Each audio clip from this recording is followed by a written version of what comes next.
Are you sure? Are you sure? Yep. I'm from the south. Are you sure? Yeah. Theoretically, it should be the royal y'all said at that point. Are y'all sure? I mean, I think I asked that technically last time.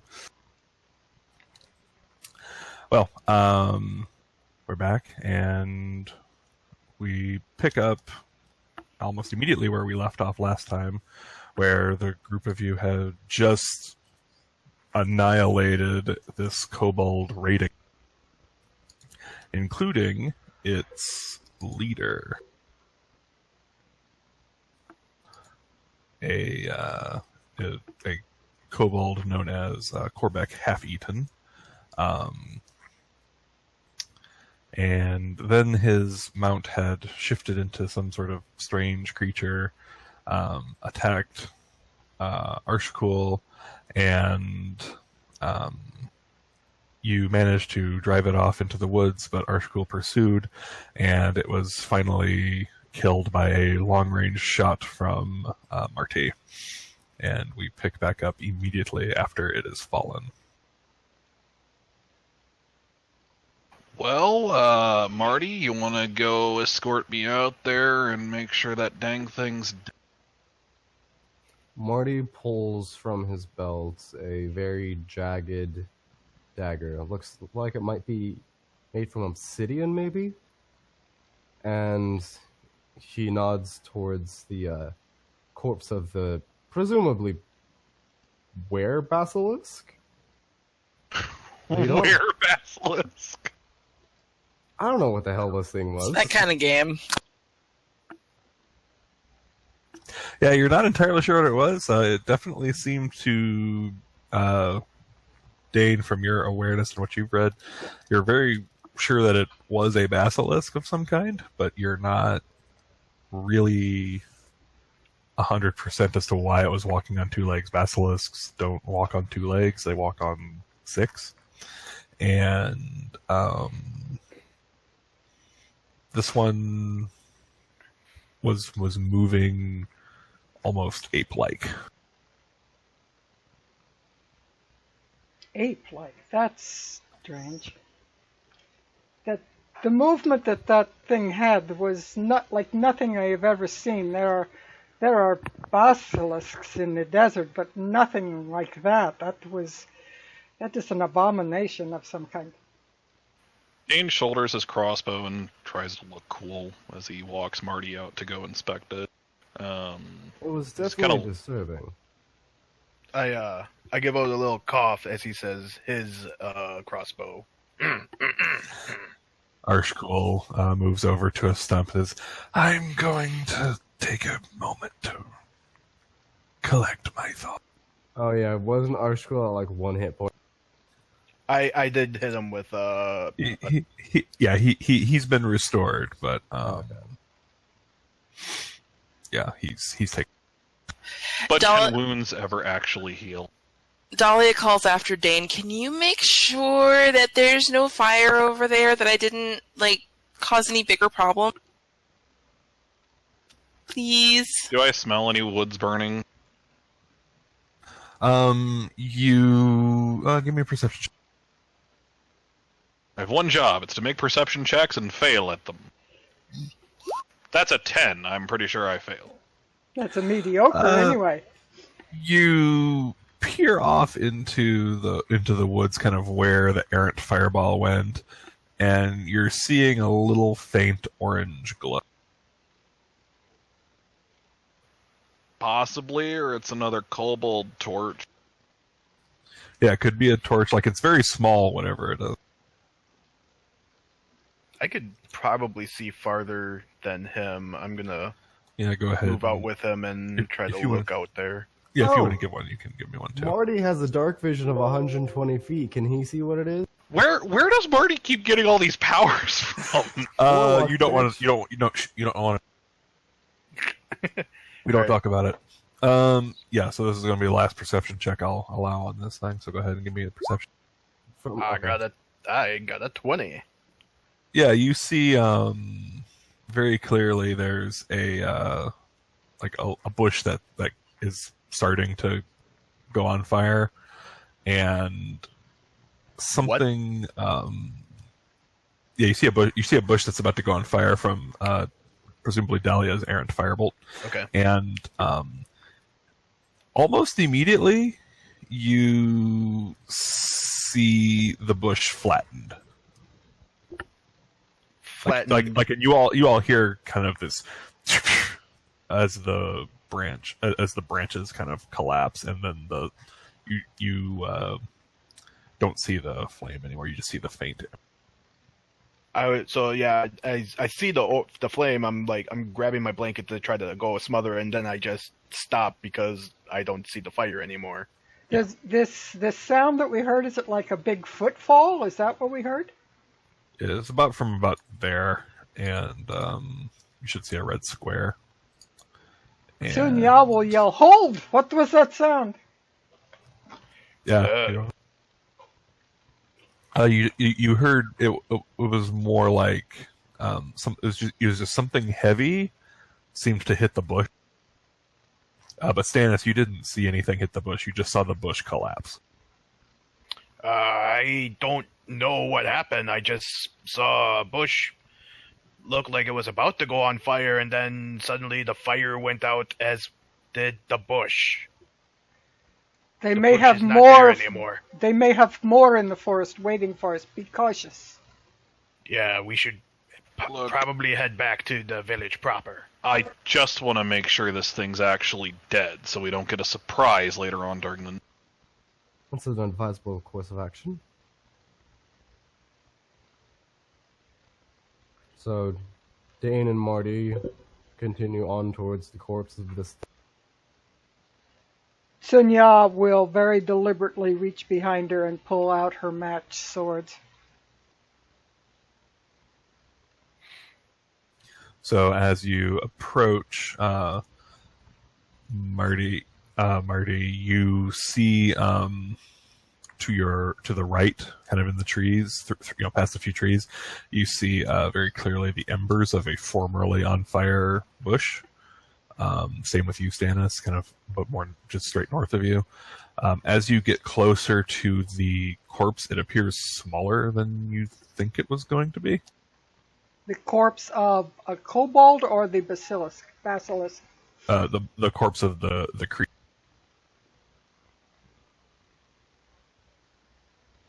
Marty will walk up to it and stab it with this jagged dagger. You just stabbed a kobold corpse. And it doesn't respond. What in the... You know what? Just search it, see if there's anything... It was as Well, me if too. an illusion disappeared.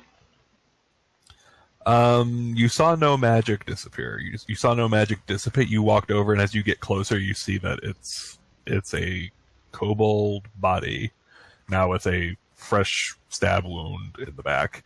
And however, it's a little brawnier than a normal kobold. Definitely not to the extent that those larger kobold creatures with the armor and the glaives were. But it's definitely just bulkier, and you're seeing the spines kind of growing where there would normally be like hair, and just kind of down the spine of the creature. Soon Ya looks in all directions to see if she can spot the basilisk-like creature. You're looking around. Go ahead and give me a perception. This is where I shot the thing. Yeah, Marty, you're very aware that this is where you killed it, and soon, yeah, you're gonna say like this is where the basilisk's body. Dane's gonna search this corpse, because that's what Dane does. Does this look like the creature that was the kobold creature that was riding the basilisk, or is this something new? He looks a little. He looks different. Now that you get a good look at it, Dane, because you were actually far enough away that you were able to look at the creature. Because go ahead and give me a investigation check just to see how well you're able to see, because you're in the dark. Yeah, it's very hard to see, but you're kind of feeling around, and what you're kind of feeling as you're rummaging through the creature is the spines that are on its back feel like they would look similar to the spines that were on the basilisk. I think we got our weird creature that can apparently be counted as a basilisk. And then around the creature's wrist, you see an iron bracelet. Similar to the one, similar... No.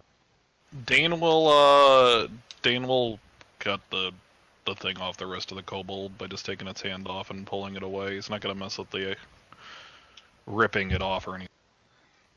Sunya will reach out with her. You're trying to take your dagger and cut the hand off. Yeah, he's just going to try to cut the hand off. The blade hits the skin of the kobold, and it's like trying to cut. Sunya will take, since the hand didn't get severed, she'll take the tip of her longsword type of weapon that she's got, and she's going to like lift the hand and the bracelet and try to look closer at the bracelet without touching it. It looks like a simple iron bracelet, just like a band, and it has a separation, so it could be pulled on or off. I have a question. Yes. Could I make some kind of check to see if I would know if kobolds have that kind of intelligence to be able to shapeshift? You don't need to. Kobolds can't. This is very peculiar. Kobolds can't shapeshift, so... It's magic. Not Probably it's magic. Iron brace. I ain't seen nothing like it. Could be the witch. Sunya will take her cloak and will wrap it around, she'll lay her swords down, and she'll wrap the cloak around each hand and separate the bracelet without touching it, try to take it off.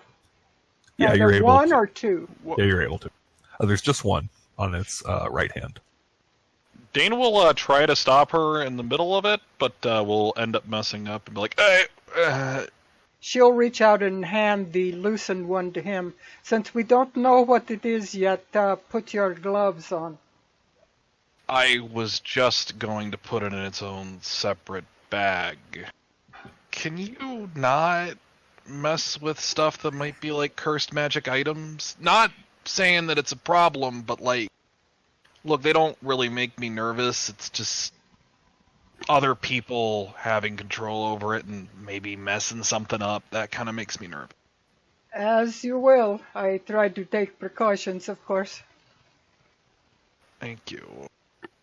It's probably best if we take this item to Soraya to see if she might be able to glean any information off this. Because I've never seen anything like this before. Dane tries to cut the kobold body now that the bracelet's off. It's still... Hard as a rock.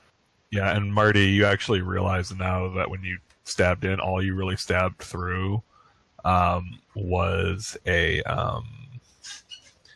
kind of a scrap of leather, and you actually just cut through just a strap of leather that was around its back and seemed to be used by it looks like it could be used as like a bridle. I say we gather the bodies and burn them. I don't think that'll work too well on this one. Then we should gather whatever bodies that can be burned and probably burn them. The scent will probably carry into the woods for months. You hear a twig snap, probably about 2 feet to the left of you. 2 feet. I swing my fist because I don't have my hammer with me. Yeah, I'm not close enough. Yeah, you're not right there. Yeah. Never mind. Dane I didn't. I announced that Dane had a lantern on, but he dimmed it during the fight, so he will go ahead and relight the Marty lantern and just sweep it. looks at what it was. You look over there and you don't see anything. Yeah, let's back up. And then, Can I- Marty, you feel like this. You hear like this hot breath on your shoulder. Can I blast it with Eldritch Blast? You turn will and have blast? disadvantage. Okay. Can I also see this since I'm kind of close? You don't see anything. I don't. But did I hear it? Anything? Yeah, you heard a footstep padding towards Marty. Okay. But I First but I thing didn't was see an anything. 18. Okay. Sorry. First one was an 18. Second one was a 14. Lower was a 14. The 14 does hit. Okay. Yeah, take that, invisible guy. Maintain concentration now. D10. And how much damage? 6 force damage. And then suddenly you see this. It hits, and it hits something. You just hold your hand up, and there's just this burst of energy, and you feel this solidness just in front of you recoil a bit as the eldritch energy courses over the body of this large wolf-like entity, and you see two blood red eyes about 3 feet away from you. Oh. I will transfer Hex Whoa! as a bonus action.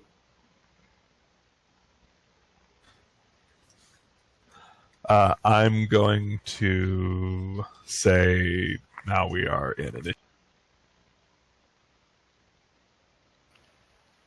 This I Why? will roll on Roll20 because of the turn order. Where's my word pad? No, maybe not the right word pad. Whoa! Nice. 22 on initiative, not bad. Of course, have a 3. I got a 4! No, I actually have a mighty 12 initiative with my modifier.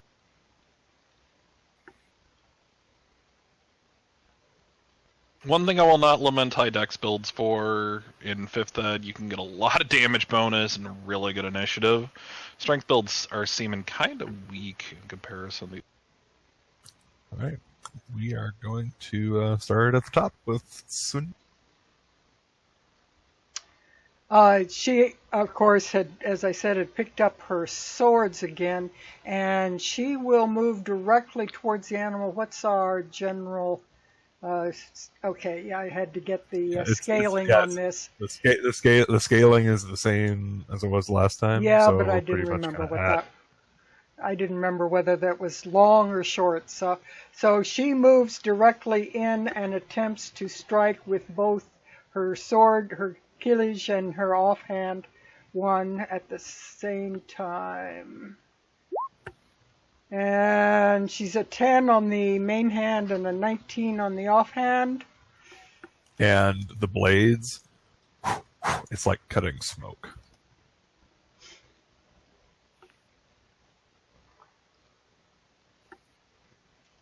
So both blades pass through it, and you see its body kind of shift as if it was just sort of like a projection of smoke, like light through smoke. And what reaction does it have to the attack? It seems more interested in Marty for smacking it in. Shouldn't have snuck up on me. Marty, why did you boop it? I broke the snoop. Do not poop it. Do not boop, you will get the hurt. Dane. So you know that we're now 2nd level, and I can use a bonus action to take the disengage action or the dash. I'm gonna do that. Okay. Because Dane is way too close to this thing. He still remembers it from before. So we are gonna just move 30, and then I think dash gets to be an extra full move.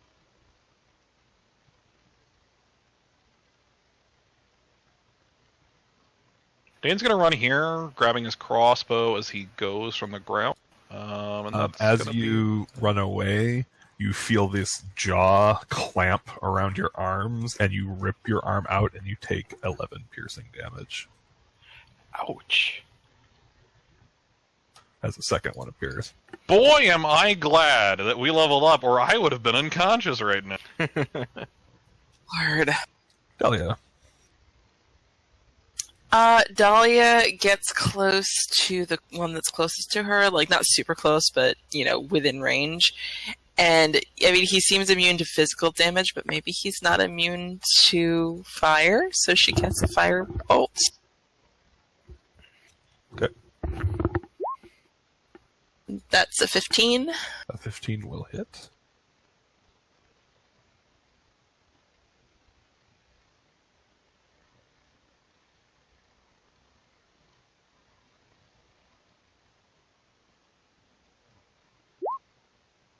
Eight damage.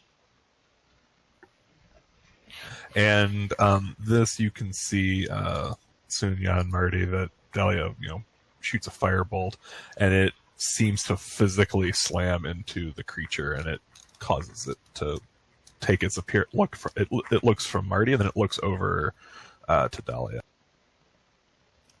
Dahlia waves nervously. Stennis. Hi. I yelled to the other two, "Get back! The corpse is not worth it!" And I'm gonna move. I moved 25. I should have measured before. All right. I don't want to move that far away. I want people to be within range, so I'm gonna move 15 feet to here. And what one did she hit? She hit the one on the right? Yeah, the one right next to Sunya. I am going to Sacred Flame the one on the right. Okay. DC 13 or take 1 damage. He doesn't take 1 damage.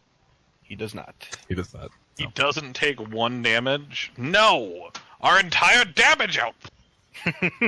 Excuse me, sir. You're gonna be dead long before you This one looks like it's about to take a step towards Dahlia, but then pauses, and then snaps to take a bite out at. Yes, I am. That is going to be a It's a crit. yes, for 14 piercing damage. Okay. Just as it just its head is about the size of your torso.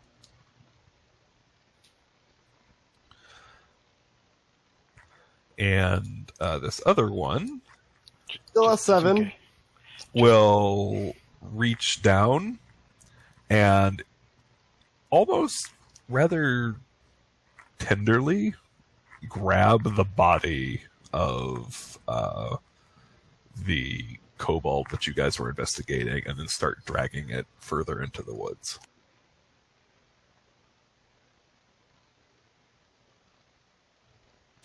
Oh no, that's his friend. Marty. So this thing is in melee with... Yeah, it's in melee with you. Okay. That wasn't dramatic enough. Disengage! Yes, exactly.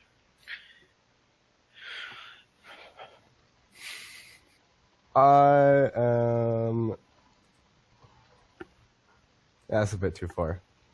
So, fuck this forest. I'm casting Burning Hand. You can't And there's what? our PG-13 rating. Oh no. Oh, sorry. It wasn't me. Oh, we get 1 according to movie standard. This is This is after hour. It is a DC 13 Dexterity saving throw, and I will roll my 3D. Okay.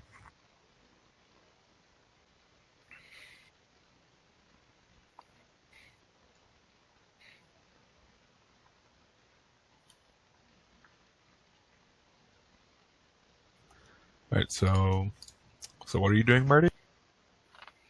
I am casting Burning Hands Okay. towards this one that just bit.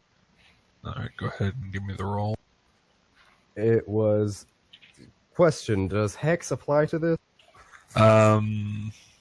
Reading spell? I believe it's any damage you deal. When you hit it with an attack. This is not an attack roll, so... I didn't think so. Yeah, so Okay, in that case, the damage was only 11. Okay, and he failed. A full 11 fire damage. Takes 11. Sunya. Sunya will take the disengage action and move back beside Stannis. And that's all she can do because she didn't have any bonuses at the time, so she's out of it. However, she will be starting to pull a torch and tinder out of her bag, and she'll first, during the break, she will stow her swords and pull out a torch. All right. As you move away, it's going to take a bite. Even though I took disengage? Oh, yeah, that's right. Never mind. So yeah, you did that, and Marty, as your spell completes, the trees and leaves kind of around the creature ignite. Yep. Dane. Well, Dahlia, at least it wasn't you this time. Dane is bleeding. He doesn't really have a good option on hurting this thing since he's seen Sunya just pass. He will simply provide light to Dahlia by extending his lantern and aiming it towards the creature. And he's gonna continue to back up a teeny bit, though. All right. Dahlia. It's not that he's a coward. Of course not. Discretion is the better part of valor, they say.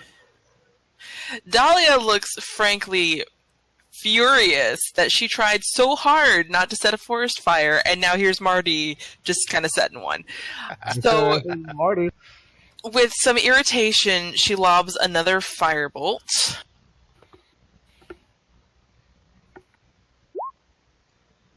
We've already pushed our luck with killing a basilisk at level 1, and y'all are fighting this thing. Is all I'm saying. I mean, it's pretty weak AC. That'll miss. We can hit it. So the firebolt kind of gets lost in with the burning hand. That's fine, and Dahlia also backs up and is just stares and is very upset right now. Stannis. I'm gonna fall back another 15. Oh, that's not the right one. So, I'll move right next, probably like in front of Dahlia to try to shield her, and I'm gonna throw guidance on Marty. Guidance is a touch range. Oh, it is. Let me see. Oh. Yep, it is a touch. Never mind. I will throw a sacred flame. Or maybe just say DC 13 or take 8 damage. That's max damage. That's a failure. He takes the 8 damage, and then I'll also yell, "Marty, get away from it now!" And I didn't use that in my normal dwarf voice. At the start of its turn, Marty, can you roll a d6? Can you roll a 2d6 for the fire damage that it takes? 1 and 1. Okay.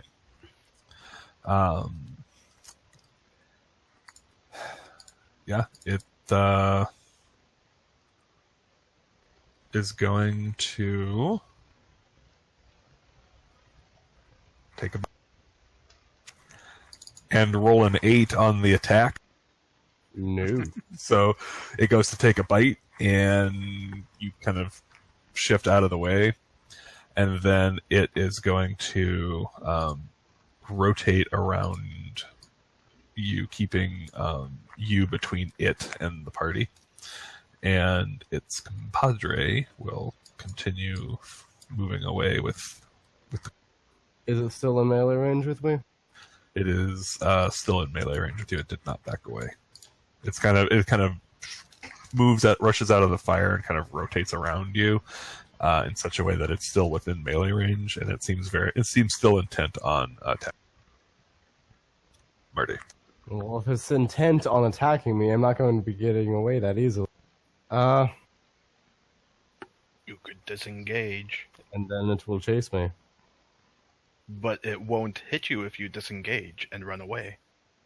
And then it will run up and hit me. Not during the turn. Not during that turn.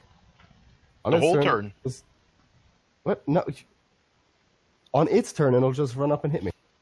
Yeah, but if you disengage towards us, it's got to attack all of us, and Stannis and Dahlia can also hurt it more easily if you're around. Actually, I don't think it gets cover from you because it's so much.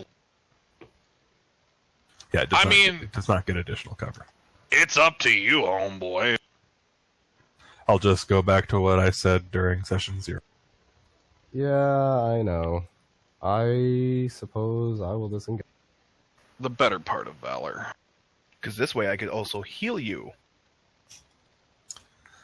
Alright, and you disengage. Sunya. Sunya will light her torch and prepare to use it as a club. On the bludgeoning damage of a club with the torch, what fire damage would you say would be added if it hit? It's actually in the book. Yeah, I think it's like 1 fire damage. It's not a lot. Okay, so just a static one? Okay. Yeah, I would say it would be used as a club with +1 fire damage. Okay, very good. She is that's what she's doing for her action. She's just like, I'll at least deal 1 damage. Yeah, I mean that's all she's got is that. So she is going to light the torch in preparation for using it as a club. She is going to move up where she will be slightly in front of the others.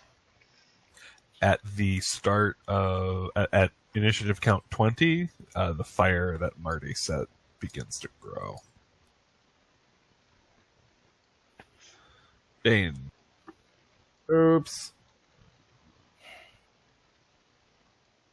Well, this ain't gonna end well.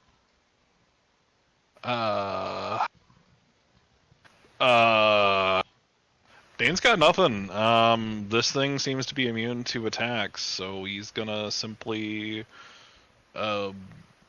prep to head off into town to grab some kind of water to help put out the fire before it spreads. Actually, he's going to realize that he's at 4 hit points and bleeding, and he's going to step back and start just keep his crossbow level. There's nothing else to really do. He's not going to abandon his sister, is really the thing. So yeah. Dahlia. There's a big ass fire starting in the forest. Dahlia is staring at the fire, fascinated and disturbed and angry and many emotions, and she's not going to bother lobbing anything at the beast because it seems to be on the other side of the fire, so she's just slowly retreats towards where Dane is. All right. And that's all she does. Stannis.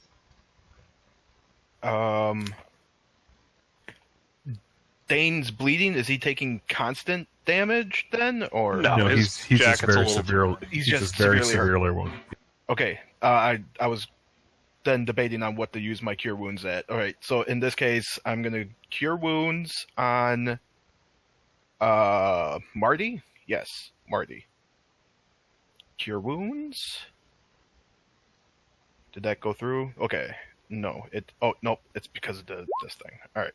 So let me see. 1 + 3 + 3. So yeah, +7. And I'll yell to Arshkul, "Hey Arshkul, go get people to help burn out this fire!"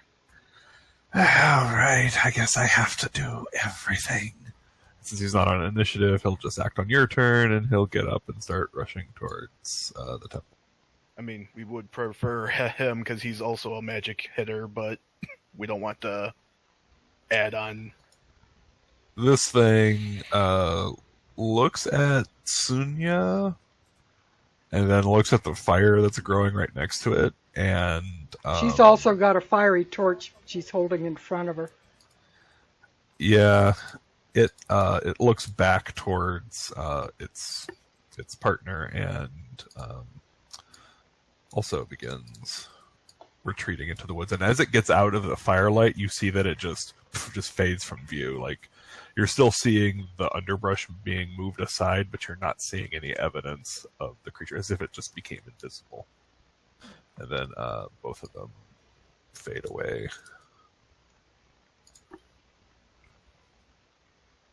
And you are out of initiative, but you have a forest that is on fire. Before it left, did we see roughly how bad shape it was after the battle?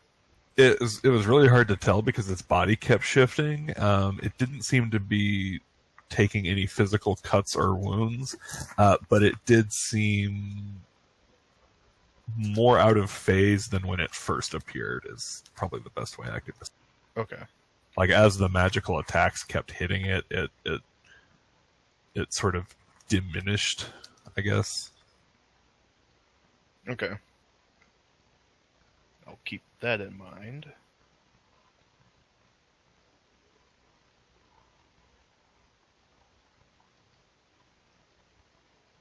So yeah, that means that Dane, now that they're kind of somewhat more safe, he's going to start being a little bit yeah, we need to take care of this fire, like, now.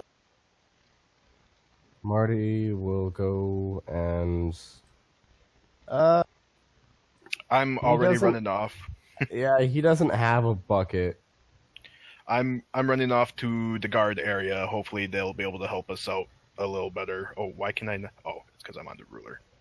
Marty will follow. Alright, you make your way off towards the guards, so let's go ahead and... Sunya will Translate back away that. from the area, keeping the torch still in front of her, making sure that nothing follows them. And Dahlia's going to kind of loop an arm around Dane and ease him over to the stump so he can sit and repair his out. Please, it's nothing. I've had worse head. You still should sit down. Oh, yeah, it's technically right here. And then the fire would be roughly about there. Yeah, Dane's gonna do some basic first aid while he's got time and staunch the bleed. Okay, go ahead and give me a medicine. That is a strong 18. Okay, yeah, you manage to manage yourself up to the point where you're not, like, as concerned about it as you normally. Like, you can focus on other things for the time being. Is there a watering trough or something that she could quickly douse the flames in? Yeah, there's several wells. Rather close. There's one at the Baying Wolf Inn in the courtyard. And then there's also just the river. She'll douse it at whatever is the nearest thing, and will also look around for a bucket and try to fill it with water. There are definitely buckets abounding at the. Stannis, you approach the. Yeah, you approach the guard, the keep, and a little grate opens up. Won't you? Well, yeah, I got some good news for you. We fixed your kobold problem. But I got some bad news for you. You got a fire problem now. A fire problem? Yes, we need to get all the hands out here right now so we can stop it from spreading to the village. Get your arses out here now. So you've never seen this pair of eyes before, so I'm going to need you to give me a persuasion. This guy doesn't know you. Persuasion. In fact, the last time he saw you, you were burying a corpse illegally in their grave. Yeah. 18. All right. Shit, hold on. And he slams the grate closed, and about 5 minutes later, you're hearing as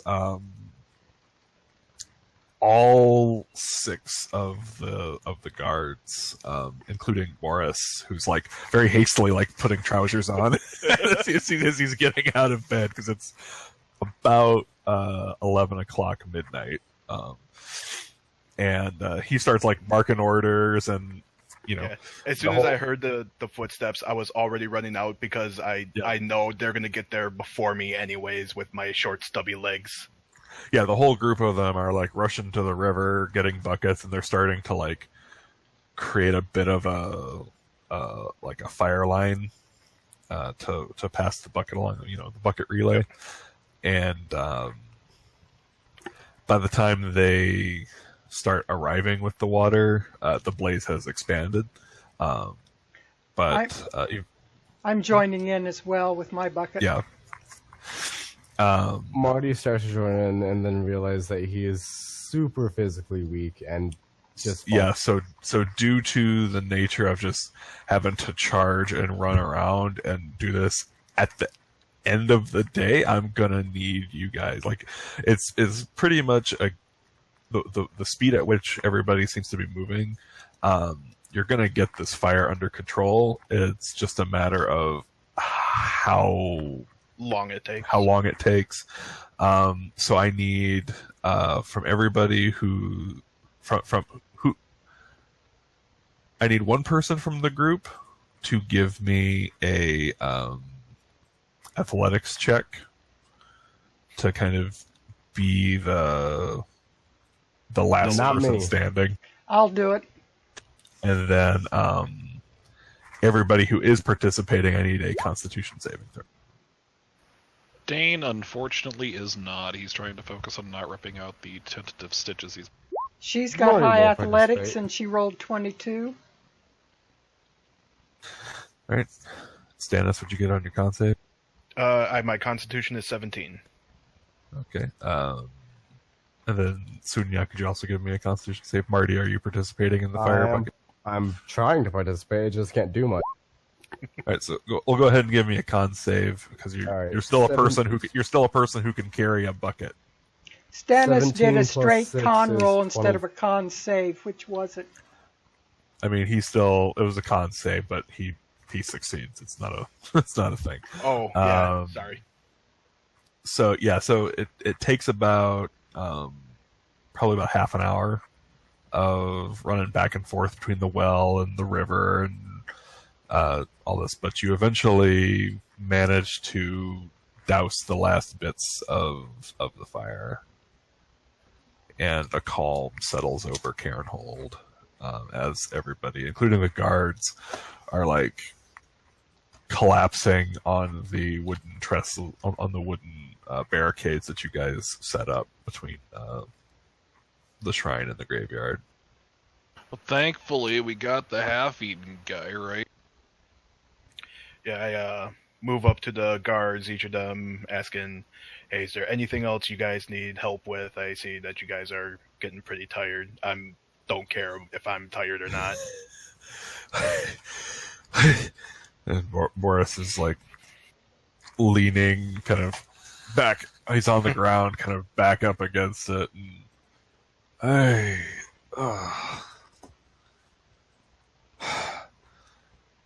what was your name again? Stannis and Rorikistalis. Stannis. Help me up. And he holds his hand. Yep, I grab his hand and and he pats you on the shoulder. You've been a great help. I seem to have misjudged you. It happens all the time. I don't take any ill will towards it.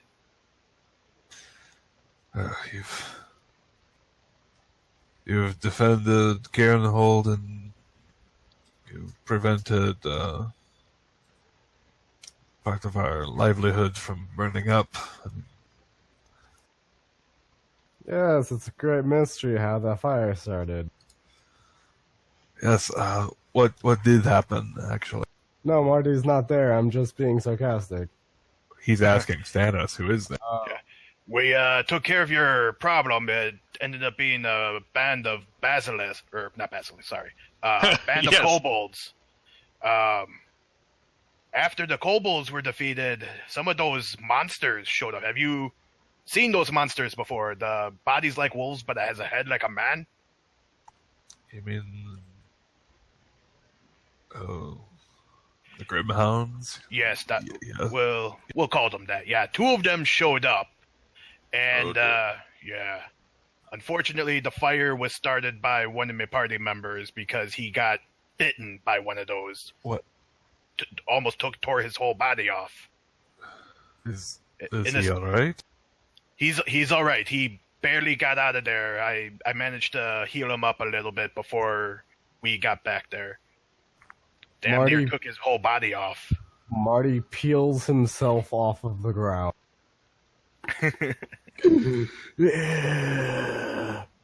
Yeah, that'd I'm be all right. right It's there. only a flesh wound to the heart. Well... Starting fires are... It was a panic in the moment. Like I said, that thing just came out of nowhere and took a big bite out of him. I probably would have done the same if I was in his shoes. And it appears but- they are only wounded by fire and the like, so we were having to use whatever was in our arsenal. Still...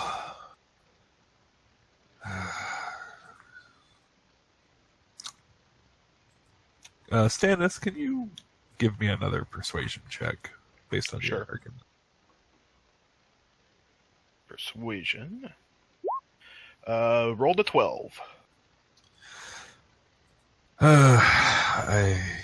Well, you came to get us, and you've dealt with the kobold problem, which we've been having an issue with for some time, and then your lot helped put out the fire. Normally, that would be a week in the stocks, but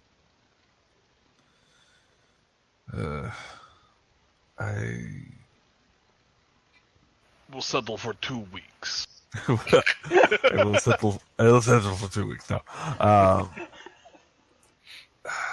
I'm stone-faced at this time, even with him saying something about a punishment. I'm not showing Yeah, any emotion towards him.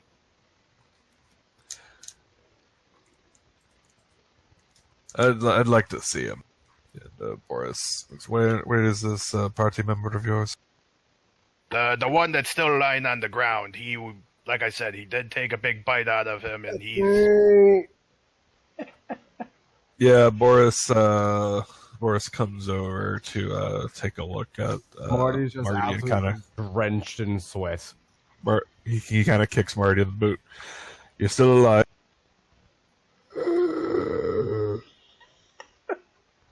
he will be in the morning. Sleep. I understand you set fire to our forest. I understand you had a kobold problem. Yeah, I will defend him in this, that he took the lion's share of the kobold problem with his quick thinking.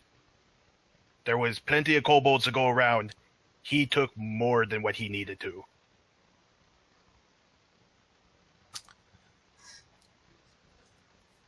I'll let you go this time with that because you helped Cairn hold out.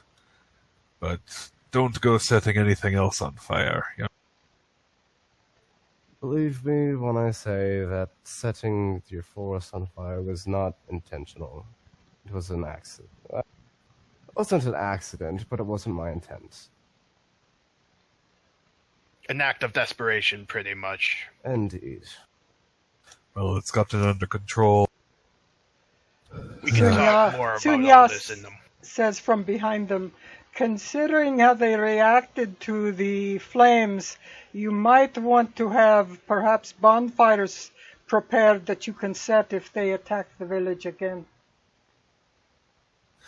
Well, the Grimhounds, I've never seen them actually come into the village. It It didn't seemed look to like they stop were the edge here of the for the forest. village. They were here for something else. What did they come for? They Half-eaten. So- well, Sorry. no, it wasn't the half-eaten. It was the thing he was riding. The creature you said that don't look at the creature straight in the eyes. The creature was Yeah. the half-eaten. No, What? the half-eaten was the kobold that was riding on top of it. Look, Yeah, people. Boris took, says, like- "Yeah, cool." Boris says, "Yes, he's always seen him riding around on some sort of six-legged lizard that turns people to stone." Maybe that's what the bracelet's for. I kind of muttered to myself, and then go back. Well, anyways, the six-leg lizard creature turned out to be a kobold as well. It was some kind of shape-shifting magic. As much as I'd like to talk in the middle of the night while I'm bleeding all over your fine, dusty village road. Yeah. Yeah, get can we inside? debrief tomorrow? Maybe I think that might be a good idea. Yeah, there's a lot to talk about. This probably be better if we're well rested and of able minds. I'll agree with that. All right. And Boris directs his men to take over the rest of the patrols for the night to allow the rest of you to recover. Where do you head to take your well-deserved rest? To the inn. The end. You go to the inn. It's The locked.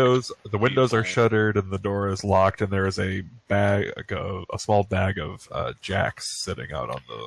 Before anyone else grabs it, I grab it to make sure no one's pocketing anything. And I'm gonna start pounding on the door. Oi! Oh, Open up! Stannis, there's abandoned houses. We can just rest in those. That's probably a good idea, actually. We've already paid for these beds. They're not going to be used for the night. I am very impressed with you, Stannis, knowing the value of a jack. Well, Considering it's worth jack outside of the crossroads, yeah. Look, as much as I'd like to bang on this door until he comes out, I really need to get someplace, take my jacket off, and bind up the rest of these wounds. Speaking of that, I kind of want to make sure that Marty's not going to bleed out anywhere else either. Not that I don't trust magical healing or anything, just, you know. Oh yeah, sure. It's because I don't have a fancy piece of paper saying I can heal people. Neither do I. Though in yours, wouldn't it be a half sheet? I go to grab my hammer, and I realize I don't have it, and I go walk off because I go walk off to go find where I last left it. Because I remember I had to drop it because of the... Yeah, you dropped it because of a spell, and As- you find it still in the ground. I poke it with a finger, making sure it's not hot. It's Yes. since cooled. As soon as Stannis is out of earshot, Dane looks over to Deli and goes, I really hope it's just a short walk. And then he heads off to one of the abandoned homes to go take Can a I rest. roll perception? What's your passive perception? My passive perception is 13. Okay, Dane, give me a stealth check. Wait, but I'm the rogue that doesn't have any points in stealth. Oh, That's your fault. I lied. That's Yeah. a strong 9. Stannis, you totally heard that. Alright, just so that I don't kill anyone's ears. Oi! I heard that! You're getting this end of the hammer now! Perfect. Dahlia whispers to Dane. It seems like he has a pretty short temper. Can I roll perception? Now that you're You're listening, shortly going to lose you know your what? head if you keep at it. Yeah, Dahlia, Stannis, give me perception for Stannis and stealth for Dahlia, just because. 13. So yeah, 13 to pick up. Yeah. The twins are just not making any friends tonight. I heard that too! You're getting it as well! Look, thanks for what you did tonight. Seriously. We could have done this without you. Stannis, don't be It's been a long short-tempered. evening, and you have no idea how much this hurts. I mean, he'd have to be able to reach us first. Alright, that one was uncalled for. Yeah, this time he's out of earshot. Yep, now I'm out of earshot, and I'm going to grab my hammer. Pick up your hammer. Dane will traipse off to an abandoned home to rest for the evening. Dahlia Bind up follows. his wounds. Yeah, essentially, past the bookkeeper, like these 4 houses, these 5 houses here are all abandoned. These 6 here are, and then pretty much most of the houses on the far side of the river are abandoned. Like the majority of the houses are abandoned. Sunya will go with them to whatever house they choose, but she will put up a hand and go in first to make sure there's no rats or anything that need clearing out. You open it up and there's a huge rat. Roll initiative. No. You open it up and there is a rat in one, and it skitters the moment it just. And it's as you open the door and you enter, it's very cold. You see that there are some holes in the roof and even the walls from just lack of repair and maintenance. Some grass has already started to grow through the floorboards, but it's otherwise sturdy and seems to have mostly actually been picked clean. Is there any thatch or straw on the floor that could be used for a bed? There's enough that it's usable as like the flooring. Doesn't seem to be much in the. There doesn't seem to be enough that you could create a pile. There's no furniture. Almost no food supplies left, and what is left has very definitely gone bad. Most of what you find are just things that seemed like could not be pulled out easily. One of the items is a large chest, but all the drawers are missing. Dane's comfortable enough sleeping in bad situations that he just heads over to. Is there like a fireplace? Yeah, there's a little. Yeah, it's a single room house, and there's a fire, kind of a hearth on one side, and a sleeping area on the other side, and there is sort of a loft built, and it looks like there might be there could be like if you adjusted, there might be like a ladder that you could pull down, like you could reach and pull it down, like a freestanding ladder that's sort of sitting up there that you could pull down. Dane seems comfortable enough to just clear out what's in the fireplace and rest there while patching himself up.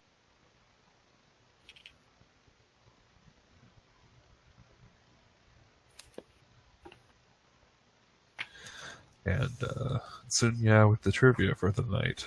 A threshold is so named because it held the straw or thresh on the floor. And the new husband would carry his bride across the threshold, so to be sure that there were no rats before he. Good to know. The more you know. So I assume One of those long rest at garbage that trivia's point, my and ADD brain Yeah, as is you filled as you with. all finally settle down, you do at some point in the night you do hear like the door being checked, as if the guards were aware that you were there. They were just kind of passing through the area and checking to keep you guys to kind of watch your backs for the night. And you do successfully complete a long rest. Yay! All right. Dane will, before he goes to bed, Dane will offer to bind up any of Marty's wounds that are remaining, and then in the morning he'll check everyone's wounds once everyone's back at full, quote, hit. Because, that's just how the world works. Marty's not going to say no. In a sign of good gesture, I hold out my hand to Dane where I suffered my heat weapon attack. So there would probably be a burn on my hand. Dane will treat it. He's easy enough to manage stuff. Look, where your magic is all nice and good, you aren't an infinite wellspring of it. I just picked up these tricks in order to make sure that, I don't have to drain everybody. Sometimes I get a screw. And I can see the use of it, seeing as it could be very easily for me to be tapped out, where the only way you'd be tapped out is if you don't have supplies. You have Or more hands, supplies, now you have one of the magic. two. I can't really heal somebody if somebody cut off my hand. I mean, I can't really regrow a hand or anything, though. I thought magic But- spells could do that. They say it's nigh unlimited power, There may be some spells that can do that. I don't know them right now, if there is. But say, you probably can't bring someone from the brink of death, at least not right away in the midst of battle, whereas I can. I'd be more of like, I guess, we could probably see this as like, I'd be the battle healer, you be the camp healer. Yeah, If we something can- like that, sure. Look, rub 2 ounces of this, he hands him some kind of small poultice, into the burn wound if you aren't going to patch it up immediately. Just make sure any bandages stay clean. Burn wounds tend to be pretty sterile, well, pretty clean, but they can get infections every once. Alright, thank you. And I'm sorry about the short joke. Jokes. 2 of those were mine. I'm sorry, You- too. Thank you. I was waiting for that. It is much appreciated. Sunya will clap Stannis on the back, and she says, "We only tease you because we are beginning to, hard as it is to say it, we are beginning to like you." Snore. It's okay. Snore. I like me too. Well, just don't be short-tempered.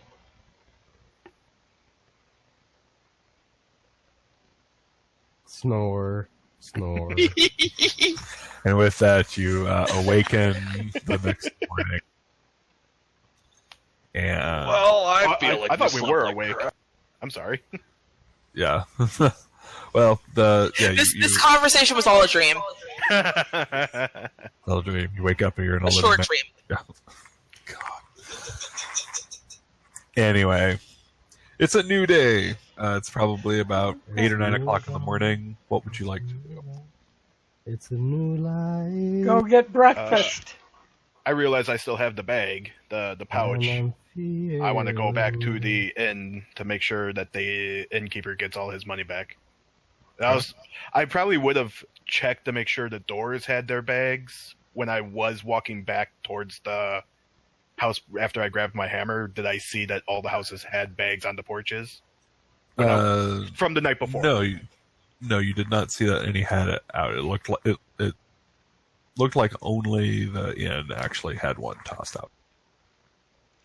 Sunya will that's see about. consistent with what you hear. Most of the people would have it just within grab reach of. Okay. Sunya will see about getting breakfast, but in the process of eating her breakfast, she'll look up and make a point of the fact that they didn't get to use the beds they paid for. As you We'll tell that to the innkeeper. as you make your way to the inn, you see a tall, pale-skinned, white-haired, red-eyed elf woman. She's essentially the bouncer from the inn, wearing. She's not in her armor yet, and she's just in sort of a leather jerkin with the belt and the trousers, and she's leaning against the wall, and next to her you see the innkeep, the middle-aged halfling Votan, and he's just looking at where he'd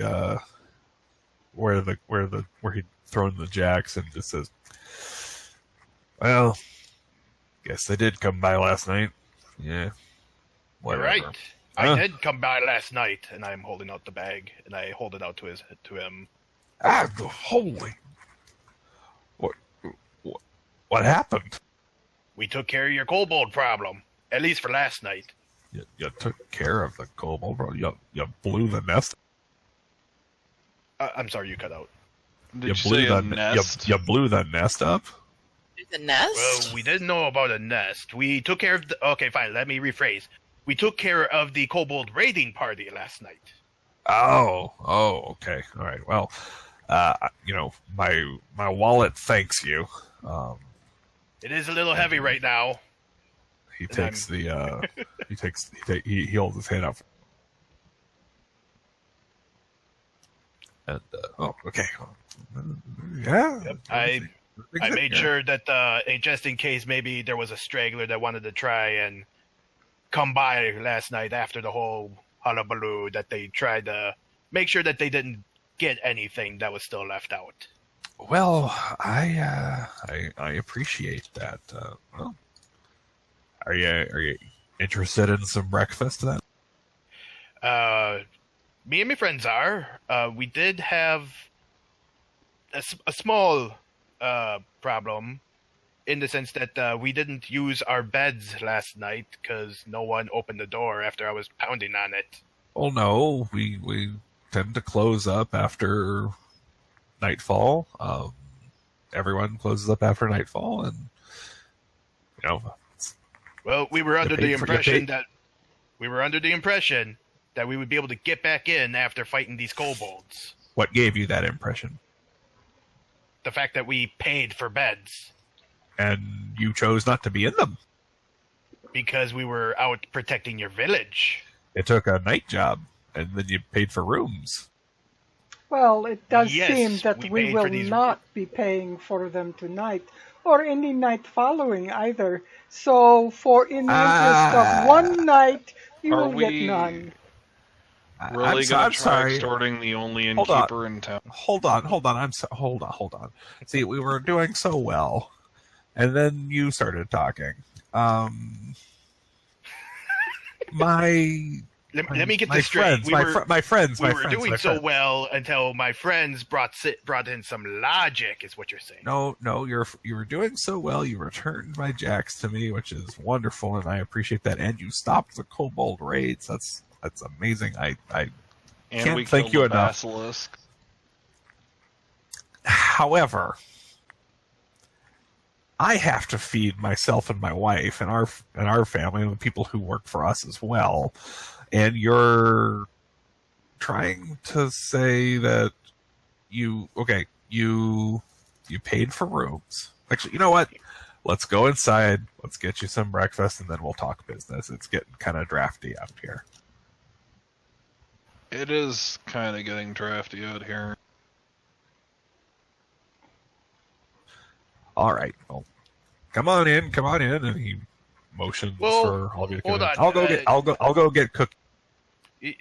You go ahead and do that. I'm gonna go and get Soraya, and we can have this talk then.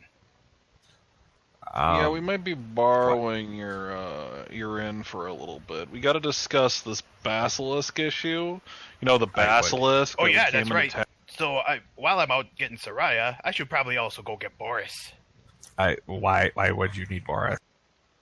I need to talk. We need to talk to Boris. He wanted to talk to us.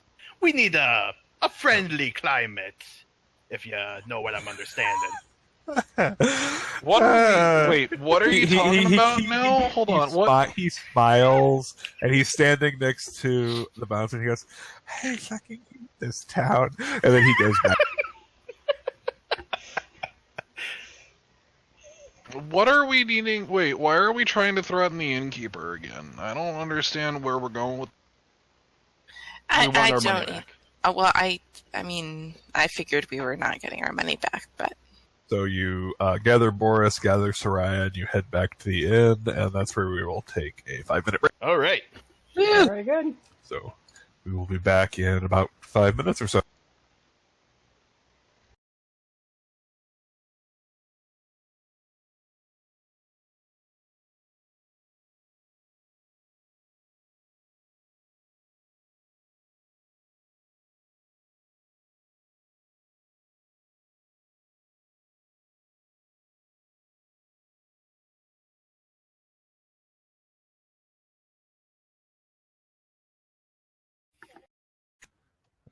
And we're back.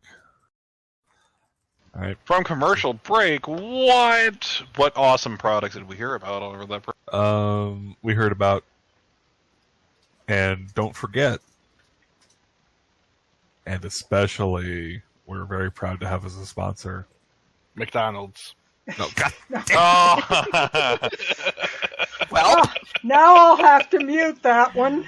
Oh, that's great. When we go into editing, you'll just hear of all the things that we're not able to actually. We'll now spend the next 5 minutes thinking of all the burger joints we can think of and give them all equal Yes, time. Yes, there are no. We're totally free and independent. Except No. for me. You can send me money directly to my PayPal.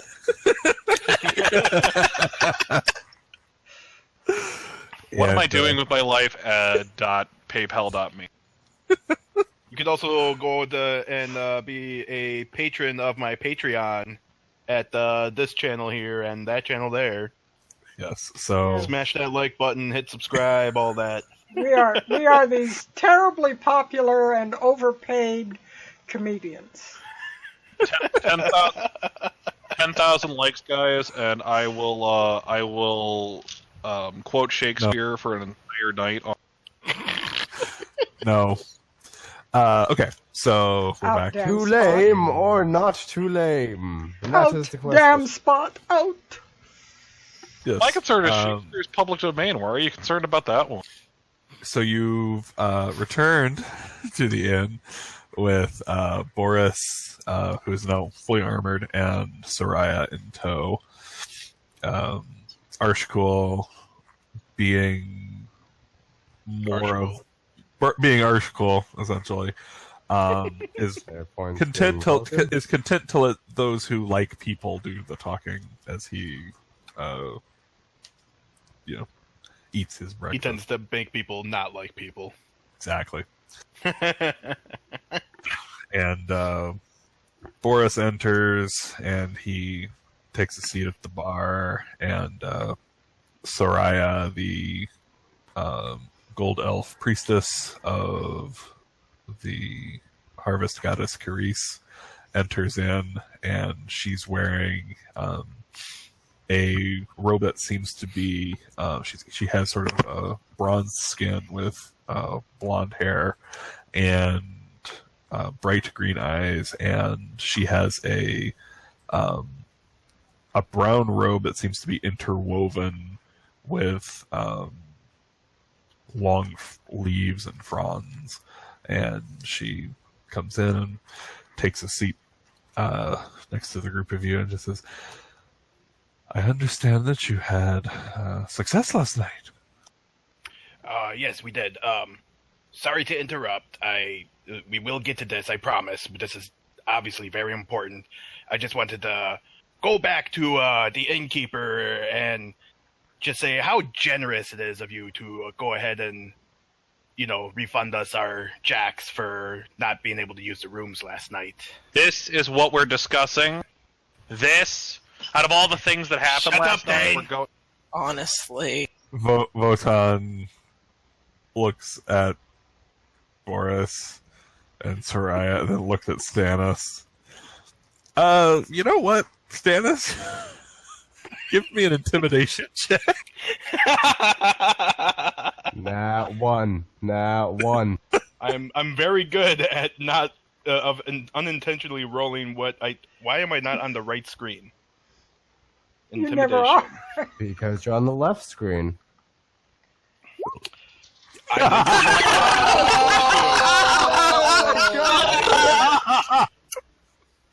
In case you were wondering, fans, the reason we are all going, oh, is not because he rolled a natural 20.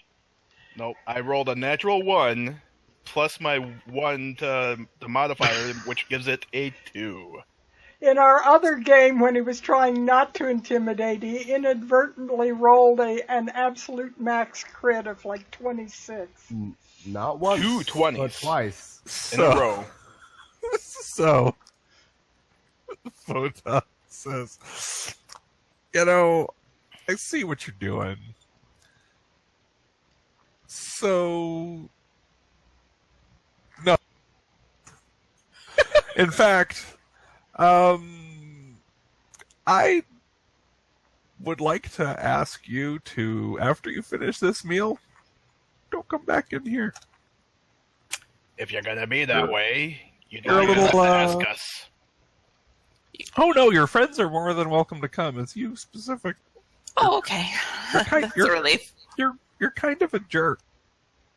Says the man who's stealing our money. I did not steal your money. We had an agreement that you would come We had in. an agreement to Okay, use your bag. okay. Excuse me. Hi. Can we? Okay. I'm totally can we willing have to this- argue this for the next 6 hours. Okay, I can do excuse that. I me. have nothing to do. Dahlia flicks her fingers just a little bit, not enough to start a flame, but to send some smoke up. And says, okay, I am sure that you two can solve this problem together later, but we would like to go over what happened last night, please, so that we can strategize and plot a course of action going forward for the problems that may arise from the actions that were taken last night. Thank you. Then I will go tell Cookie to get that breakfast started. And apple juice. Okay! And apple juice, please. The breakfast order and an apple juice. And behind the counter Appleton in the juice kitchen or area. nice. Behind the kitchen area, behind the counter, you see a large mantis-like creature, which those of you who are from this area would know is called a Thraskin. It's kind of mottled and his coloration is kind of dulled. It looked like it used to be like a deep, vibrant green, but now it's sort of faded and browned a bit. And he's standing on his two hind legs, and you see his four more forward-facing limbs, like just frantically going around. And one hand is at the stove, one hand is one hand is like chopping and using this other sort of device, and he seems very busy. So, right, about last night, and thank you for the breakfast, friend. There was not what I was expecting there last night. This basilisk thing was a kobold. It Soraya and Boris go, what? Yeah, well, old Marty here blasted it through the face with one of his magic spells and burned a hole clean through it. He reaches into his jacket and pulls out a small pouch, drops it on the table. Inside there is a bracelet that it was wearing. Also, its skin was hard as stone, which was weird, so I don't know what's going on with that. The only thing that Probably can shouldn't protect it touch was the bracelet, though. magic. Soraya reaches over and pulls the bracelet kind of closer to her, and could I get a few minutes? You guys can wait for breakfast or talk about other things, but I'm going to see if I can figure out what the... I do believe we at least did the night watch job, so we should also be getting paid, right? Yes. Everyone who important. Everyone who did not set fire to the forest will be getting paid. Yes. I didn't set fire to the forest. I'm getting paid.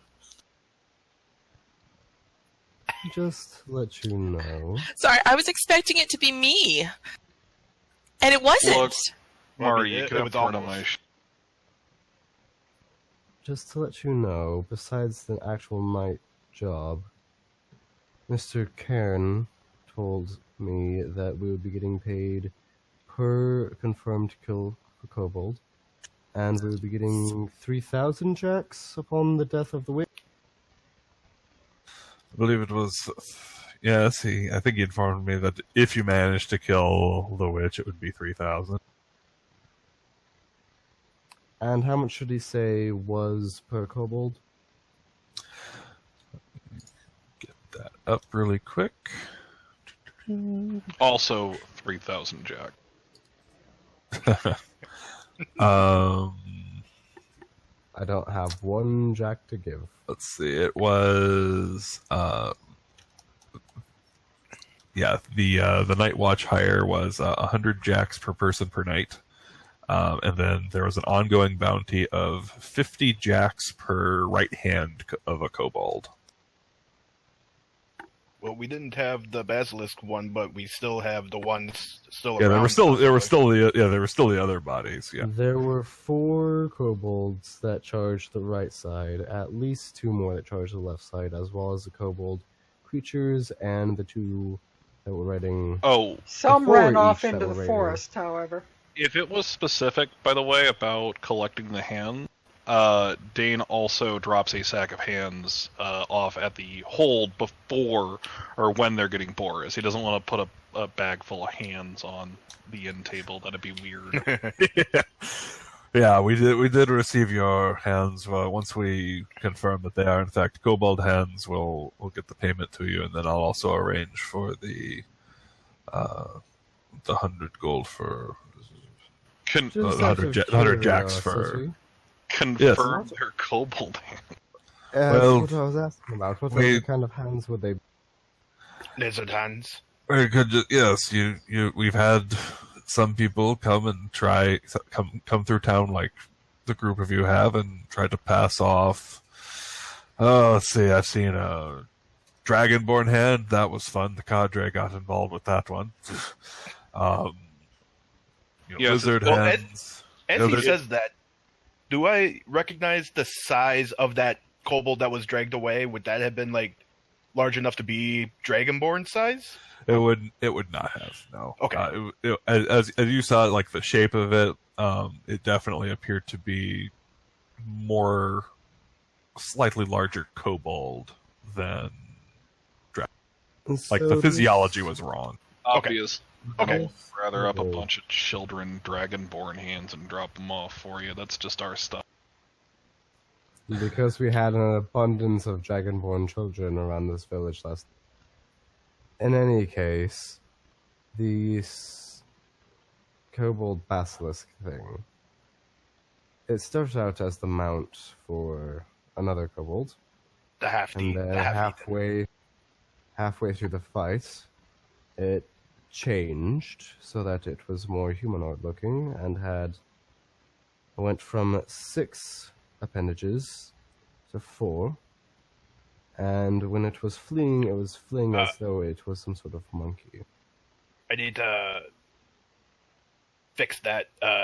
He stood up on 2 legs, and Indeed. 4 of his appendages changed to more humanoid as opposed to lizardy.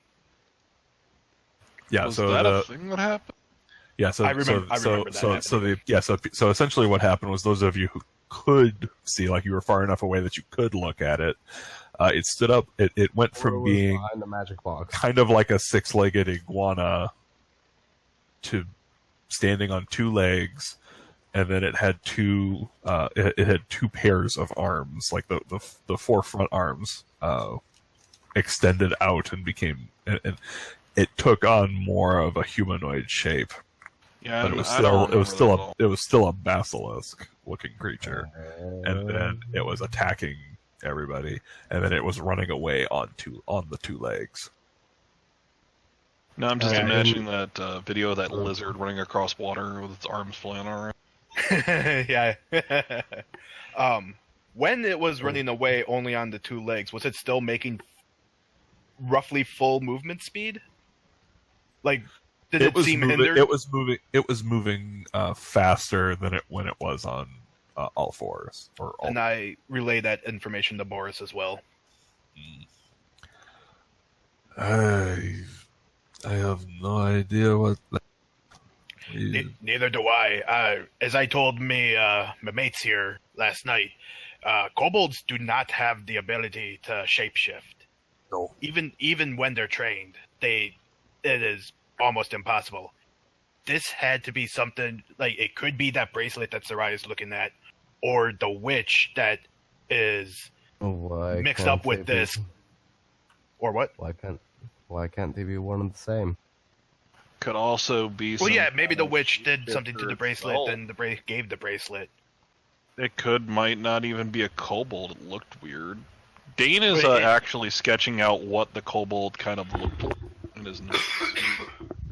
Sorry. On top of that, Grimhounds. What were they called? We just call them the hounds. That's what we call them. Grimhounds came and attacked us when we went to inspect the body and took the body away. Well, the Grimhounds roam the forest. We think that they might have something to do with the witch, but we're not really sure. We are almost sure that they do, because when we went to confront the witch, the hounds just surrounded us. Then I think it's safe to say that if they retrieved the body of this creature... And they were careful doing so. They didn't just chomp at it like a dog going after a bone and running away. One of them was very gentle in retrieving this body. Like a gentle lover. Are intelligent. Yeah, it has intelligence enough to know that this is important, or intelligence enough to be commanded to know it's important. Can I actually make a history check and see if there's any kind of legends about these things in the crossroads outside of character? Yeah, it would definitely be kind of like a legend, sort of. Can I lend him my knowledge? Well, never mind. Yeah, that's a natural one. He has not heard anything about this kind of stuff. I'll go ahead and let Marty make a separate. Also history? Yes. Hey. Join us. One of us. One of us. That is a 9 plus 1. Yeah, specifically to the crossroads area, there's not really anything like this that either of you have heard of. There are some stories, Marty, that you've heard of, particularly with your background, that are like smoky creatures are sort of a thing. Sometimes they're associated with the dark gods, but sometimes they're independent. It's kind of it's kind of hard to tell. It's not a trait that is universally applied to one sort of entity. A multitude of entities may have this sort of shadowy essence to them. Whatever they are, they're definitely otherworldly in a sense. They could be related, these Grimhounds that you're calling them. They could be related to the Dark Gods. They might not. It's very hard to tell without actually being the one who summoned them. And summoned is the correct word, considering that these are not from this plane. I remember our school saying something about the witch, saying about a certain god. Yeah, he just kind of pipes out from his meal. As I said, at the witch's garden, she mentioned being associated with the Whispering. So they're probably related to the Fallen, and thus needing to be reaped. That's a thought I can get behind. Regardless of what their affiliation, they should be put down for the betterment of this village.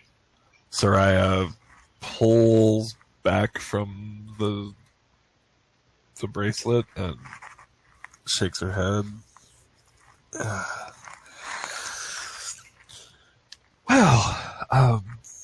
What were we talking about? The Grimhounds and the kobolds. But we are more interested in what this device is. This is the same sort of thing that Gerald had with his... Oh, the connection device. This is It's another just a communication device. This is another communication device, and it appears to still be active. Still be what? So you active. mean, has she been listening to us? Don't think so. I think you have to be in physical contact with it in order for it to work. So you were wise to code it with, Good work there, Dane. or at the very least, you need to be wearing it. Arcane objects, it's what I do. Considering what happened last time I tried doing that, we probably should not do so unless we want to try to get the jump on her. Look, we don't have a way to fight these Grimhounds other than Marty and Dahlia and maybe a little bit of Eustanis. No offense. No, I don't I think there's know anything I'm we not the can- best hit right now. I'll do some research because I've been trying to figure out what the stories of these Grimhounds are. What happened when you tried to fight them with normal? Hey. Sunya missed. Or no, she didn't miss. She went right through. Yeah, no, she Regular definitely hit, weapons. but Regular weapons do not affect these creatures. how? They pass right through. It was only As if they're made of smoke. as if they were made of smoke. Their There's only bite myself, Dahlia, and Stannis that were able to damage them at all with magical attacks and abilities.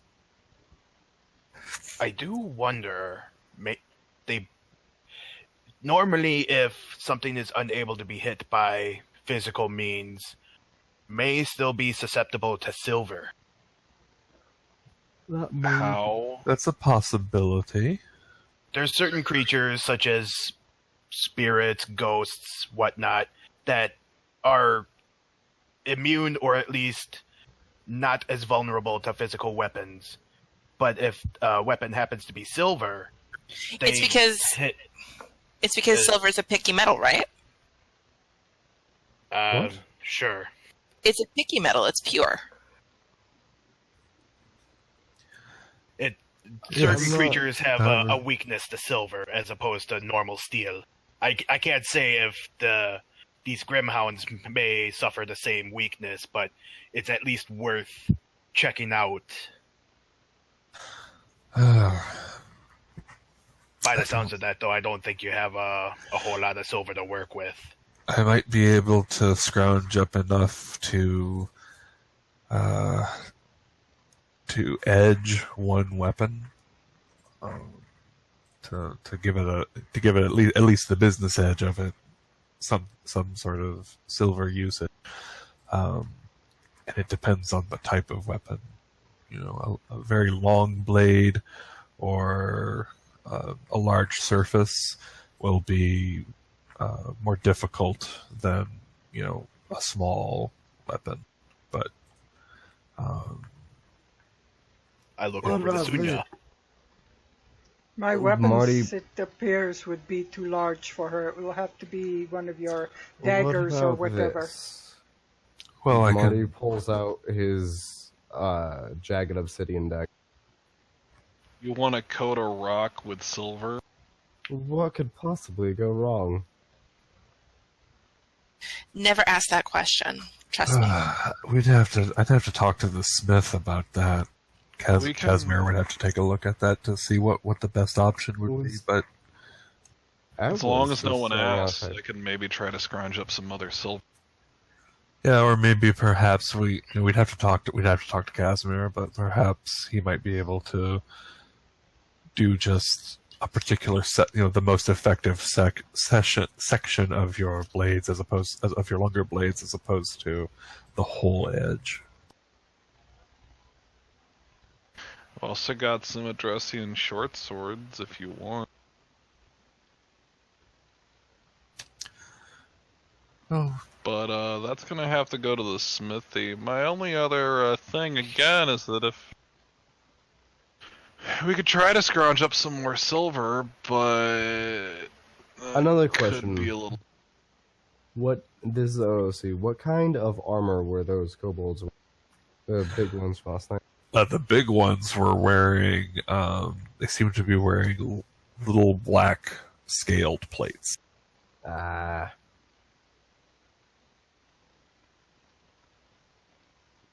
Yeah, they were definitely wearing heavy metal armor. We could have stripped the armor off of any of the kobolds and offered it to the Yeah, I mean smith those for- bodies were still out in the. So then, yeah, I'll do that after this conversation. Then strip the bodies and just offer it to Casimir for materials for him to work with. I don't think much of it's gonna be of much use, but Any Can little be bit broken helps. down and reused in larger armor. By the way, it was 12 hands that we would have been able to collect. No, 13 because of the... I also Well, did want to ask a question to Boris, because we knew about the normal bounties for the kobolds. Was there Yes. a larger one on the half-eaten? No, we just had a. He doesn't. We just had the bounty on the kobold hands. That actually comes from the Greyshore Combine, who sort of oversees production, and Town was overseeing the logging. They're the ones who actually put out the bounty to try to give us some assistance. Yeah, no problem. I just want to figure out the math of it all and whatnot. I didn't know if maybe he was worth more or if he was just worth the same. That details and whatnot. Yep. Which, by the way, did he also have anything like that on him? The bracelets or whatnot? Did who? The half-eaten. nope. Dane You picked him investigated clean his for- body. There was like nothing on him. It was Right. yeah. When you investigated his body, the helm that he had was just like rusted junk metal. The spear was basically a painted stick, and his shield was like pot lid. basically a trash can lid. yeah, essentially, yeah. He did not look like up close. Upon closer inspection, he did not look the part. So the kobolds aren't that dangerous on their own. I mean, you said there's a nest though out in the woods. Yes. I mean, there would have to be, otherwise, where are they coming from? They have to warren up. They're coming from the Grimshaws. They came from the forest. So they probably have a nest somewhere in the Grimshaw. Unfortunately, not the we don't same have way. any witnesses to ask. So we're gonna have to go scouting through the woods to try to locate this place then. Maybe try to cause a cave-in. Yay. We Yes. don't know the Saying- numbers. We would probably prefer to... You're Bury saying them. that to get to We're in this, way over our heads here. You're saying that to get to this nest, we would have to go over the river and through the wood. To Grandma's house. Yeah. It's a Thanksgiving episode, everybody. On I a do- very special, are you sure? I do apologize for my mates here. They don't have the best jokes. Look, All of the I best don't ones. think we're equipped to deal with this kind of issue. I'm Cause just a gonna be cave-in? the first person to say it. No, those wolves in the wilds. Look, only Oh, three of yes. us can hurt them. I mean, I'm basically dead meat. Zunya's effective, but also not usable really against these things. Yeah, if you're going to go out into the woods, you'll need to be prepared, particularly if you're not entirely sure how long you'll be out.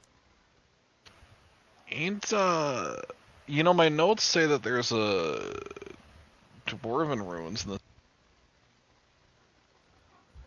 Maybe if I can correlate those over there, we could see if maybe that's a location to go to, but we still need to get something to stop these people. Dwarven ruins. I collect a lot of errant information. I've never heard of anyone coming across any dwarven ruins, but then again, we don't really travel much into the Grimshaw. Dane pulls out that map that he spawned into this game world with. the map that kind of indicates where those dwarven ruins are in relation to around here? Do any of them match up to the Grimshaws in terms of rumors? Not entirely. It looks like maybe on what could be the far end of the Grimshaws, but that's about 20, 30 miles away. So that's something travelable at night, yeah, and kobolds being light sensitive probably don't like to camp out during. Yeah, the fact that they would, it feels like, particularly in Stannis, you would be able to chime in with how kobolds operate generally. They're probably closer than those those guesstimated ruin locations. Incidentally, while this is going on, Sunya is writing on a small collected piece of note papers that she's got. Anybody looks over her shoulder, they would notice that the writing looks just a little bit childish, but she is writing in common. Written in what? Common. Oh, okay. Common tongue. I mean, but that's unfortunately my only suggestion. I mean, and that's not really the best option, but he tucks his notes back away in his journal and shoves that. Well, I mean, if we don't take out the nest, then they'll probably be at some point. We don't know how long it'll take, but and considering what happened last night, they might try to come in bigger numbers. It's possible. Sounds like perhaps this nest might be our next objective. Zunya, with what army are we going to attack this nest? Marty raises his hand. There are only a few of us here. We couldn't do this yet. If they are only Like I said, kobolds, we can attack them. It is the ones who resist my attacks that are the problem. Well, Zunya, there were basilisks. One could assume there could be more. I would say, as far as the Grimhounds are concerned, if you, I have never heard of anyone encountering them during the day.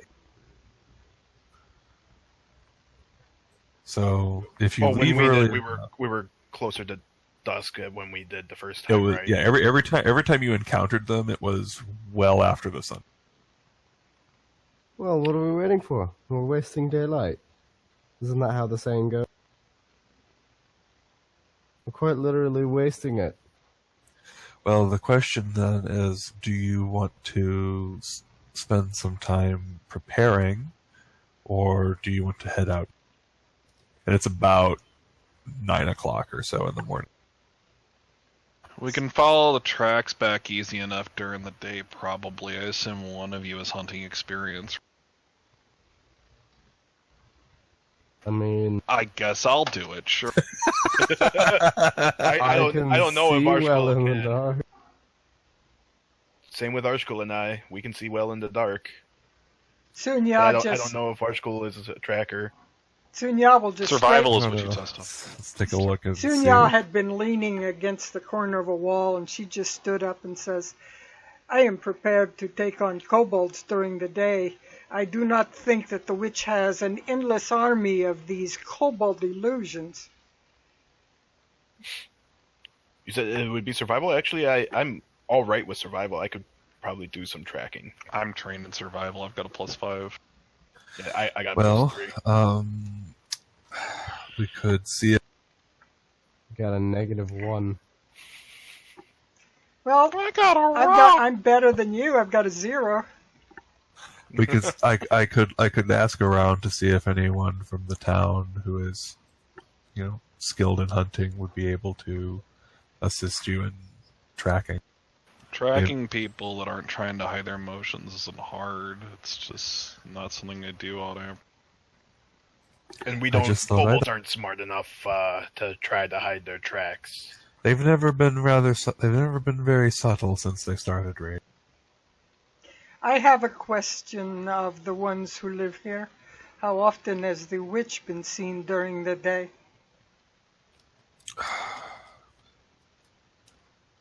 Well, when I first came to town, she was a respected healer who lived at the edge of the forest. And over time, things started changing. And so she has been seen during the day, but we don't see her that often. We do know she is also somewhat active during the day, what with the boy and all. Yes, Yeah. but within her dwelling, perhaps. I'm wondering if she is Perhaps. out and about. Perhaps she will not expect us to attack so soon after last night. I would, think- yeah. So I guess the question here then is, do you want to try to spend time preparing, like with silvered weapons? Or do you want to set somebody to that task and then go into the woods today? Or do you want to take a day to prepare yourself? Sunya's weapons are out of the question, right? They're not out of the question. It's just it might be harder to find enough silver to do the whole weapon. So like maybe they could do like just the dagger length at the edge, at the business edge of it, where it could be functionally silvered, but there might be some complications with that. And the length of time that this will take? You'd have to talk to Casimir. What? Okay, so this will be OOC Stannis. I don't want to keep doing it in voice. I would say the best course of action is to see what Casimir can do while we're away. Go take care of the kobold nest. Because we don't even have to fight the kobolds. Like I said, we can cause a cave-in and just bury them. And then go back. We don't have to worry about the Grim Hounds, hopefully. We won't have to worry about the witch, probably. Be back in time before anything happens, pretty much. Back in time for dinner, hopefully, right? Right. What would the availability of loaned longswords be? You could probably from either Casimir or the guards get some.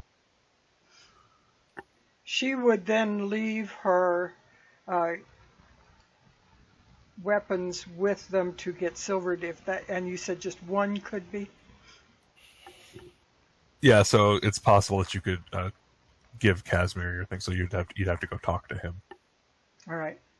So she would do that if she can get some substitute weapons in the meantime.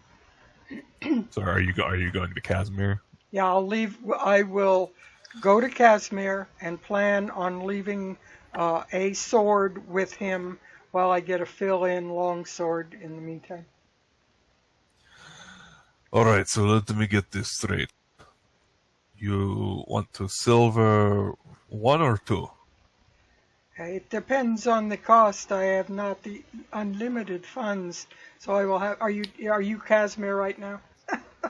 Yes, I'm Casimir. I have never not been Casimir. Good. Okay.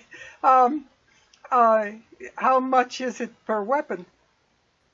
When you arrive, he's an older dwarf, long bearded, graying all over the place, and very calloused hands from all the rough work that he's done. And he looks like he's essentially just started the forge for the day.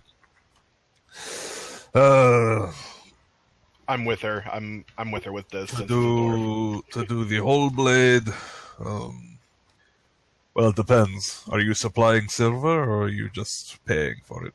I will have to pay for it. I do not have anything, not even a necklace, on my person that is silver, and I want only to silver, say, a dagger's length on the end of it.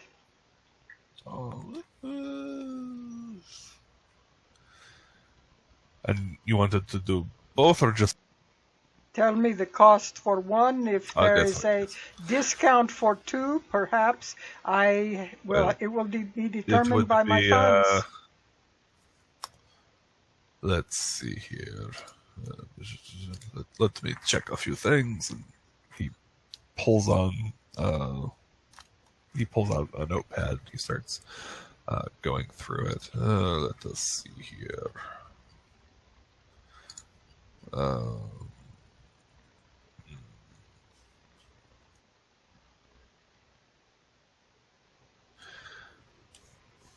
Okay. Just need to check one thing really quick.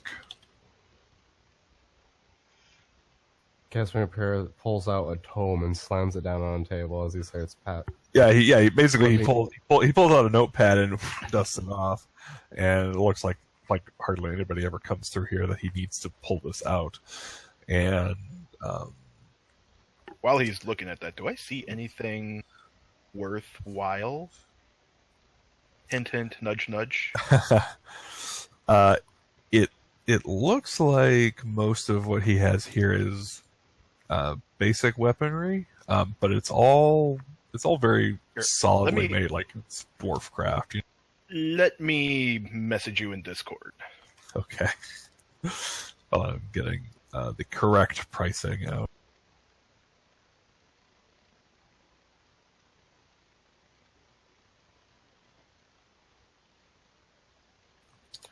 To do a dagger would probably be to do dagger's length on the sword. For labor, I'm supplying all the silver, probably around 200.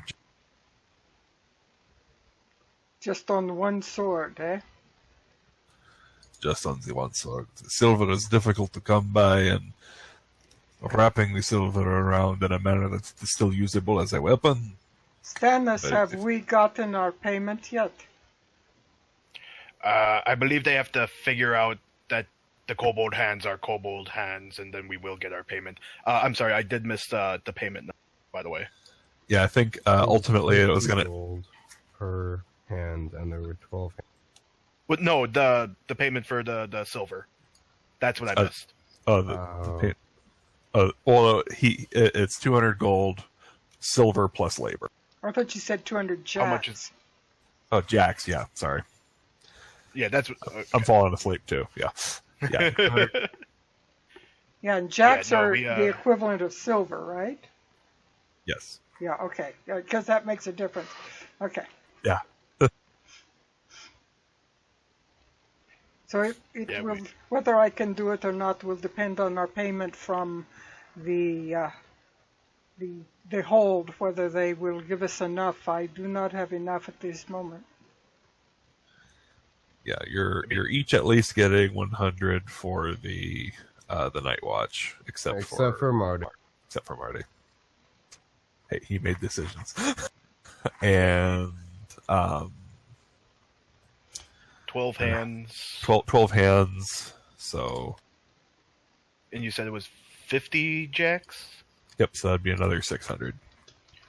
Yeah, so, yeah, we'll relay that. So you said 200 jacks. How many jacks did you have on your person now?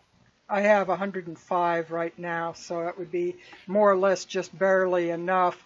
So it's 100 for the hiring, and how much for the hands when it comes in? So the hands will be 600 total. Total.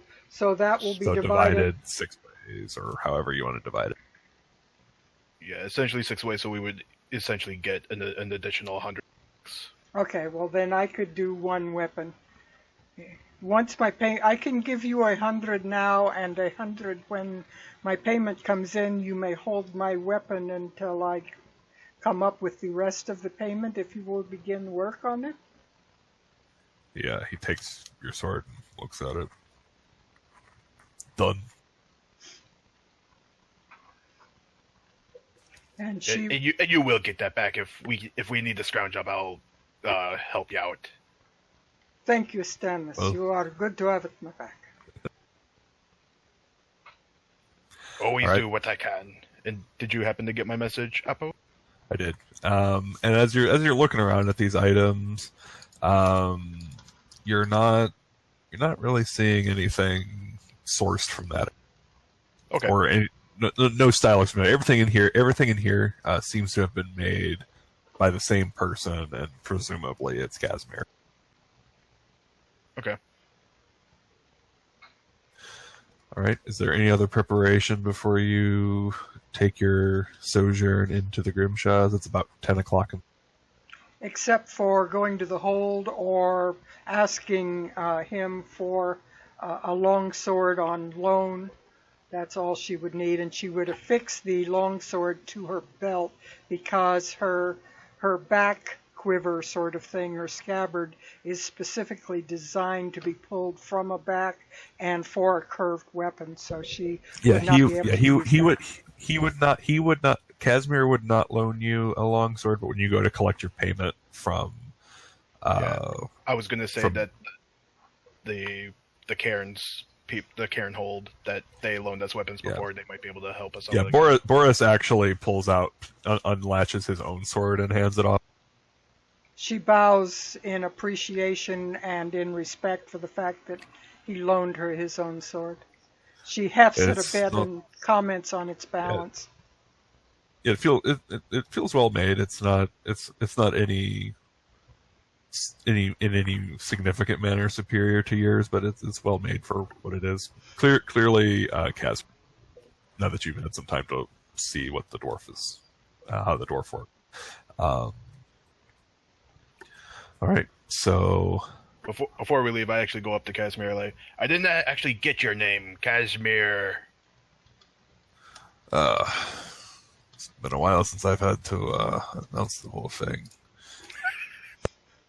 Think fast, Kyle. Hold on. Think fast. No. Casimir Sin Vadok is Stolgun. I'm sorry, my computer decided to go to sleep. Of course it did. The name is Casimir Sin Vadok is Stolgun. Good to meet you. Stanis and Rurikistalis. He goes to headbutt. I welcome the headbutt. Percival von Fredrickson. We'll need to go down to the Baying Wolf and have a drink some. I'm not welcome there anymore. What did you do? I wanted to get my money back for the bed that I did not get last night.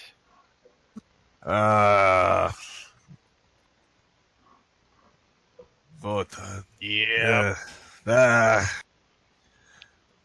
Damn old pirate. Right. But, maybe some other time at a place that's more welcoming.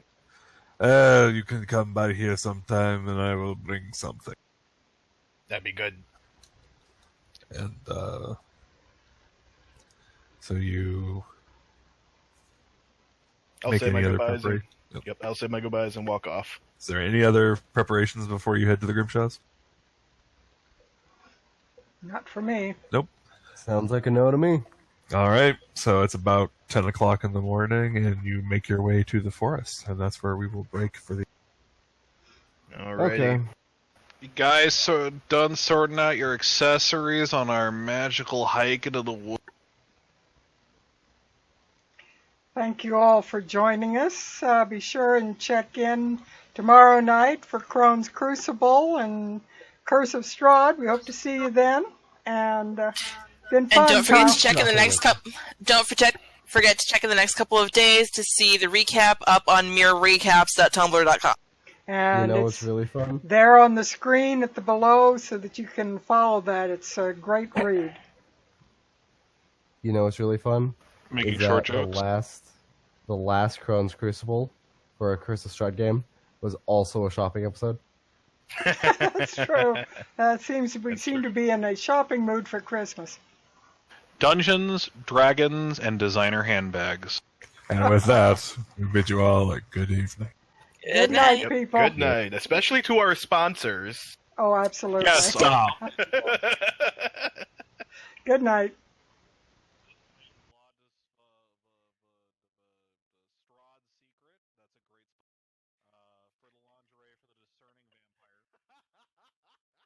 I also would like to thank